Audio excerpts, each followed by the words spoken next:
Abateberezebwa okwenyigira mu kutta yali omulamuzi Joan n'amazzi Kagezi leero basimbiddwa maaso g'omulamuzi wa kooti Nakawa Kakoza okusomerwa ebyavudde mu kunoonyereza ku misango egibavunaanibwa ng'eno ebyokwerinda bikedde kunywezebwa okwetooloola kooti yonna abasibe bano bye babadde baleetebwa.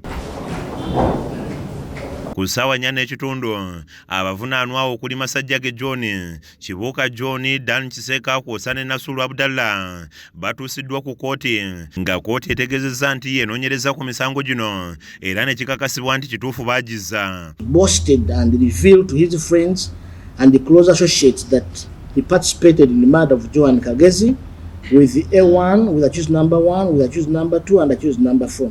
He informed them that the deal to murder Joan Kagezi involved a lot of money and was organized from DR Congo. Okusinziira ku bizibiti 22 ebyesigamwako mu kunoonyereza ku musango guno okuli ebifaananyi obubaka obwafunibwa ku masimu pikipiki kwe baali batambulira kw'ossa n'ebirala bimala bulungi okuluma abantu bano nti ddala be batta omulamuzi Joan Kagezi.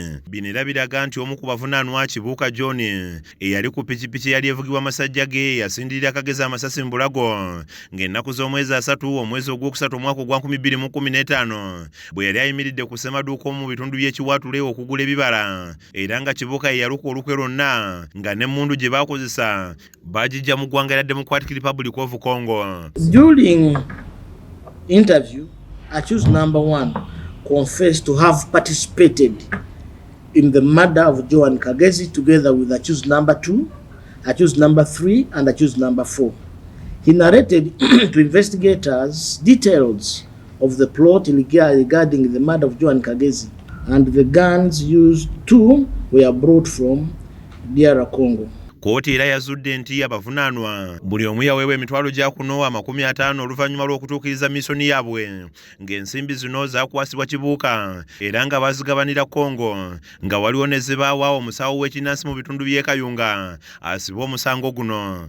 He revealed that the deal to murder Joan Kagezi was brought to the group by accused number 2, Kibuuka John, who also provided the 2 guns used and paid each of them 500,000 shillings as deposit or part payment to execute the murder.